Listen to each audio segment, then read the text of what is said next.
Good morning बच्चों, कैसे हैं आप सब। आशा है आप सभी स्वस्थ होंगे और अच्छे से पढ़ाई कर रहे होंगे। आइए बच्चों, आज हम साथ ही हाथ बढ़ाना पाठ में से कविता में से अभ्यास के उत्तर आज हम पढ़ते हैं। प्रश्न 1, मेहनत करने वाले मनुष्यों के मिलकर कदम बढ़ाने से सागर और पर्वत क्या करते हैं। उत्तर, मेहनत करने वाले मनुष्यों के मिलकर कदम बढ़ाने से सागर भी अपना रास्ता छोड़ देता है और पर्वत भी उनके सामने अपना शीश झुकाता है। अर्थात मिलजुल कर काम करने से बड़ी बाधाओं को पार किया जा सकता है और कठिन से कठिन लक्ष्य भी हासिल किया जा सकता है। प्रश्न 2, मेहनती व्यक्तियों का रास्ता और मंजिल कौन सी होती है। उत्तर, मेहनती व्यक्तियों का रास्ता नेकनामी भलाई का होता है और उनकी मंजिल सदैव सच की मंजिल होती है। प्रश्न 3, उचित उत्तर पर सही का चिन्ह लगाइए।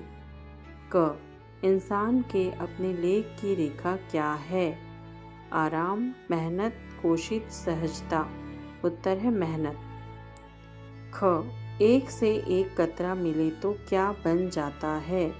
दरिया, रास्ता, धरती, आकाश। उत्तर है दरिया। प्रश्न 4, कविता की पंक्तियाँ पूरी कीजिए। फौलादी हैं सीने अपने, फौलादी हैं बाहें, हम चाहें तो चट्टानों में पैदा कर दे राहें। ख, कल गैरों की खातिर की आज अपनी खातिर करना, अपना दुख भी एक है साथी अपना सुख भी एक। उत्तर मैंने पढ़ ही दिया है, सीने, चट्टानों, कल, दुख। आइए बच्चों, पाठ में से प्रश्नोत्तर के बाद हम बातचीत के लिए प्रश्नों को अच्छे से समझ लेते हैं। पहला प्रश्न है, हम चाहें तो चट्टानों में पैदा कर दे राहें। इस पंक्ति से आप क्या समझते हैं। इस पंक्ति से मैं यह समझती हूँ या समझता हूँ कि अगर दृढ़ प्रतिज्ञ मनुष्य किसी काम को करने का दृढ़ संकल्प ले ले तो उसे वास्तविक रूप देने के लिए वह अपनी एड़ी चोटी का जोर लगा देता है और कठिन से कठिन बाधाओं को पार कर मार्ग बना लेता है। कठिन से कठिन कार्य भी मनुष्य के साहस और मेहनत के आगे टिक नहीं पाते हैं। प्रश्न 2, आप किन्हें अपना साथी मानते हैं और क्यों। उत्तर, मैं अपने अंतर आत्मा, मस्तिष्क, कर्म और दोनों हाथों को अपना साथी मानता हूँ क्योंकि मेरा अंतर मन मेरे मस्तिष्क को सुकर्म करने के लिए प्रेरित करता है और मेरे दोनों हाथ सुकर्मों का संपादन करते हैं। ये वे साथी हैं जो जीवन भर बिना स्वार्थ के हमारा साथ देते हैं। प्रश्न 3, आप साथियों के साथ मिलकर कौन कौन से काम कर सकते हैं। मैं अपने साथियों के साथ मिलकर समूह परियोजना, खेल कूद, समूह परिचर्चा, अपने मोहल्ले की साफ सफाई तथा सुबह व्यायाम करता हूँ। इसके अतिरिक्त विद्यालय के वार्षिक उत्सव की तैयारी और मुश्किल समय में एक दूसरे की पढ़ाई में मदद करना भी हम साथ मिलकर करते हैं। प्रश्न 4, साथी हाथ बढ़ाना पंक्ति का क्या भाव है। आपने कब कब दूसरों की सहायता के लिए हाथ आगे बढ़ाया है। किसी एक घटना के बारे में बताइए। उत्तर, साथी हाथ बढ़ाना पंक्ति का आशय है कि हमें दूसरों की मदद के लिए सदैव तत्पर रहना चाहिए।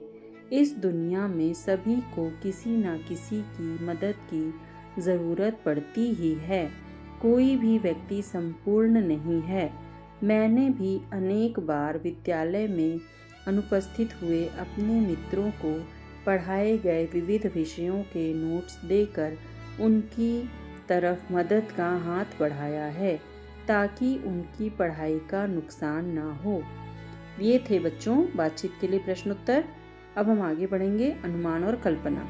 अनुमान और कल्पना का पहला प्रश्न है, यदि कोई व्यक्ति अकेला ही सारे काम करेगा तो क्या होगा। उत्तर, यदि कोई व्यक्ति अकेला ही सारे काम करेगा तो उसे किसी भी काम को करने में बहुत ज़्यादा समय लग जाएगा। साथ ही साथ उसे अत्यधिक थकान का अनुभव होगा।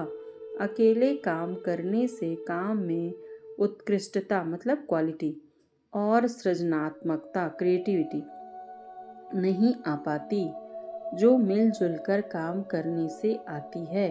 प्रश्न 2, किन अवसरों पर लगता है कि सबका सुख दुख एक हो गया है? बताइए। जब कभी प्राकृतिक आपदाएं जैसे भूकंप, बाढ़ या महामारी जैसी त्रासदी आ जाती है तो समाज के हर वर्ग को समान रूप से पीड़ा होती है और लगता है कि सबका दुख एक हो गया है। इसी प्रकार जब होली, दीपावली, ईद, क्रिसमस जैसे त्यौहार या राष्ट्रीय जीत जैसे क्रिकेट वर्ल्ड कप का अवसर आता है तो लगता है कि सबका सुख एक हो गया है। बच्चों, यह थे अनुमान और कल्पना के प्रश्न उत्तर। आइए भाषा की बात को हम समझ लेते हैं। मिल धन कर जोड़ने से मिलकर शब्द बना है। आप भी 3 शब्दों में कर शब्द जोड़कर नए शब्द बनाइए। क खाकर खाकर, ख धो धन कर धोकर, ग देख धन कर देखकर। हाथों के तोते उड़ना हाथ से संबंधित मुहावरा है। हाथ पर 3 और मुहावरे और उनका वाक्य प्रयोग कीजिए। पहला, हाथ धोकर पीछे पड़ना। पुलिस शातिर चोर को पकड़ने के लिए उनके पीछे हाथ धोकर पड़ी है। दूसरा, हाथ उठाना। जब काम में बहुत घाटा हुआ तो रमेश ने इस व्यवसाय से अपना हाथ उठा लिया। तीसरा, हाथ पर हाथ धरे रहना। आलसी और असफल लोग हमेशा हाथ पर हाथ धरे बैठे रहते हैं और भाग्य को कोसते हैं। बच्चों, आइए देखते हैं जीवन मूल्य के प्रश्न उत्तर। जीवन मूल्य का पहले हम स्टेटमेंट पढ़ेंगे। साथी हाथ बढ़ाना, एक अकेला थक जाएगा मिलकर बोझ उठाना, मेहनत अपने लेख की रेखा, मेहनत से क्या डरना, एक से एक मिले तो इंसान बस में कर ले किस्मत। प्रश्न 1, क्या कवि ने सबको मिलकर मेहनत करके किस्मत बदलने की बात कही है? उत्तर, जी हाँ। कवि ने कहा है कि जब हम मिलकर मेहनत करते हैं तो हम असंभव दिखने वाले कार्यों को भी संभव बना सकते हैं और अपनी किस्मत स्वयं लिख सकते हैं। एकता और परिश्रम में वह शक्ति है जो न केवल व्यक्तिगत जीवन बल्कि पूरे समाज की किस्मत के बंद दरवाजों को खोल सकती है। एकता से मनुष्य अपनी मंजिल खुद तय कर सकता है। प्रश्न 2, क्या कवि का ऐसा संदेश देना उचित है? उदाहरण द्वारा स्पष्ट कीजिए। उत्तर, हाँ, कवि का यह संदेश अत्यंत उचित और प्रेरणादायक है। सामूहिक प्रयास और कड़ी मेहनत से बड़ी बाधाओं को पार किया जा सकता है। उदाहरण के लिए, जब हमारे देश के वैज्ञानिकों ने टीम वर्क के साथ काम किया तभी चंद्रयान जैसे कठिन मिशन सफल हो पाए। अकेले किसी के लिए भी चांद तक पहुंचना संभव नहीं था, लेकिन टीम की सामूहिक मेहनत ने भारत की किस्मत बदल दी और विश्व में सिर ऊंचा कर दिया। बच्चों, ये रहे पाठ 1 साथी हाथ बढ़ाना के प्रश्न उत्तर एवं सभी अभ्यास। आप इसे अच्छे से पढ़िए, अपनी कॉपी में लिखिए और इसका अभ्यास कीजिए।